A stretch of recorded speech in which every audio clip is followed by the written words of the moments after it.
Hey everyone, I'm Lyle Burks with the Viking Speaks. This is the 48 Laws of Power.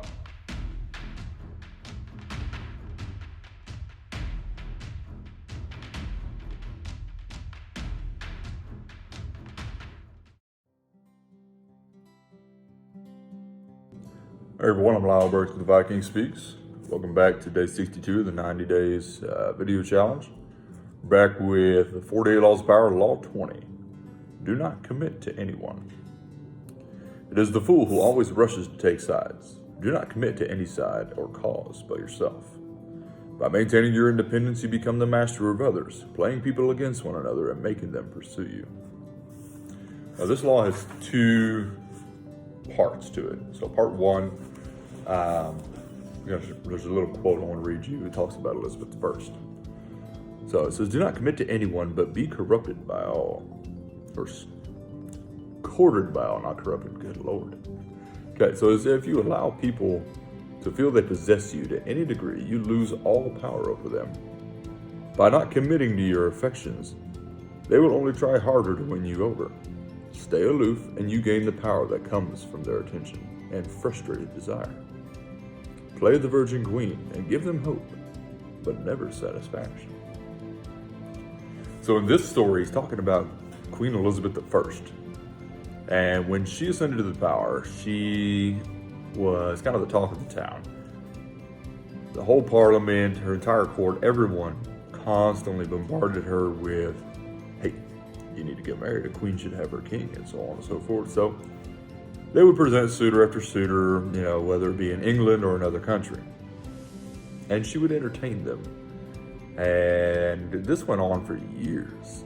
And they continued to harp on her, like, you should probably settle down, have children, so we can continue the bloodline here. You have heirs to the throne.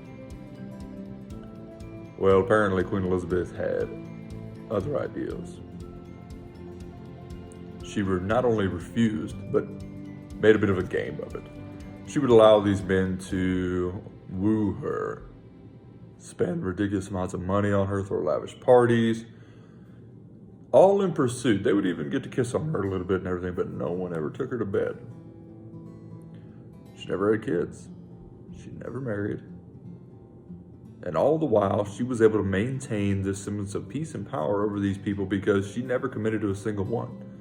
She would let this guy over here, from Denmark think, oh man, he's pretty cool, I like him. But then the Spanish guy over here, she would mess around with him a little bit. And then the French royalty would come down. She's like, oh yeah, you're kind of cool. And well, we need to be allies with France. So yeah, I'll put up with you for a little while, which turns out she put up with France for a little while because they needed to be allies with France at the time because of a conflict. And later it was found out that she couldn't stand the guy. I mean, she was repulsed by him, and pretty much everything about him she despised. But she put up with him, and she entertained the idea and let him believe that he had a chance. So she continued to do this until her later days when she couldn't bear children. And then at that point, all courting stopped because she stopped showing interest. And she won. She played the game her way, and she saw to it that not only did she not play by Parliament's rules, but she never had to commit to anyone she didn't want to. And thus she was her own woman for the entirety of her life.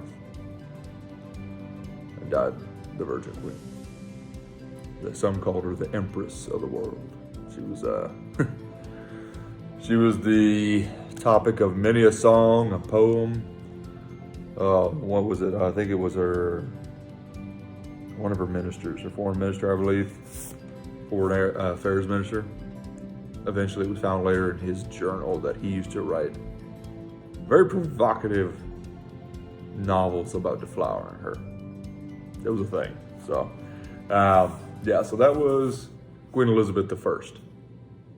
She played a little cat and mouse with anyone and everyone she had to in order to gain favor and power. All the while letting any one of these guys, and these guys knew the whole time that she was doing this to all of them. And they all were in competition with each other because, well, she was the Virgin Queen. So they were after her. So in your own life, be the Virgin Queen. Find ways to not necessarily commit to one side or the other when you have a purpose with that. Ensure that you maintain your own civility and, what's the word I'm looking for here? Independence.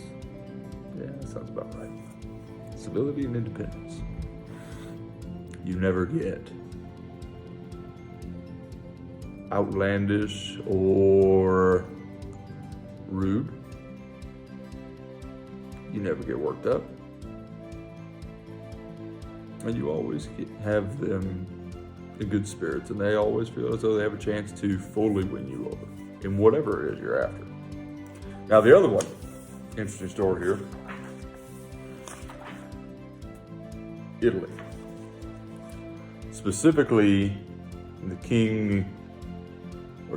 Duke Gonzaga and the small kingdom of Mantua.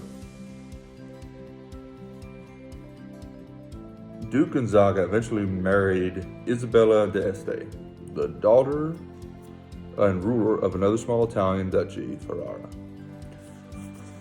And unfortunately, Mantua was placed geographically in a very precarious place in Italy.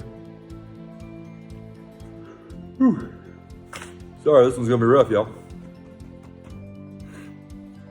Venice, Rome, and Milan were constantly bickering back and forth with each other, going head to head all the time. Conflict, battle. Mantua was right in the middle of all that. Between, if I'm not mistaken, it was Milan, and I'm really bad with geography, especially on the European side. Was not my strong suit. I'm an engineer, not a geographer. But you had Rome over here, you got the Pope doing his thing. You got the Venetians down here doing their thing, and you got Milan over here trying to do their thing. And they all believe their thing's the best thing. And Mantua is just sitting in the middle like, don't conquer us. We're just trying to do our thing. So what Isabella did, because her husband was always off fighting for somebody, he was kind of the assassin of the day. He was the hired gun. And was good at it too. But while he was off fighting whatever war for whatever profit, she was left to rule the kingdom. And what she did was, when the threat of the French Empire came knocking at her door, King Louis VII at that time, she didn't want to piss off the Pope. She didn't want Milan to raid their town, and she didn't want the French to come in and take over the entirety of Italy, starting with them, because they were the closest. So what she did was she ended up befriending the French, and more specifically, she became close friends with King Louis. And in exchange for their good friendship and her constant companionship and company, he ensured that not only would the French not invade Mantua, but they would protect Mantua from Milan and Rome. The Venetians were too far away to really be a big threat at the time. So this went on back and forth, and then the Pope died and somebody else took over, and so on and so forth. This happened multiples of times. And then another fella, Cesar Borgia.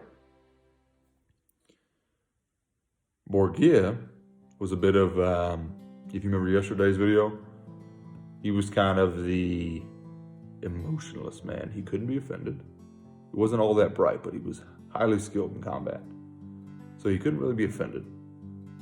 He didn't really get the wittiness. He was just very steadfast and good with a sword. And he was out to conquer.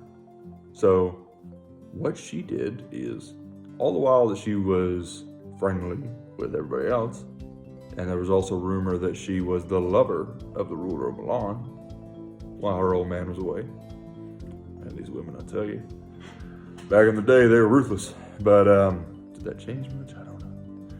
That one's gonna get me in trouble. Sorry, guys. But she went down and she figured out how to eventually win over the friendship and affection of this Cesar Borgia guy. Borgia. Golly, I'm terrible with these names. But eventually, yeah, she befriended this guy.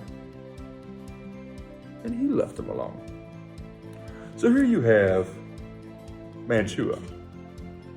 In the middle of all this nonsense, you got France up here doing their thing, trying to come down and conquer Italy. Spain over here waiting, saying, all right, y'all are stupid. And when you're done beating each other up, we're going to come in and take over you.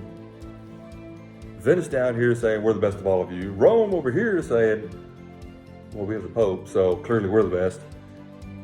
And then Milan saying, well, we got the best wine, so y'all are all stupid. And Mantua is just sitting here in the middle, profiting from everything. They never had a conflict.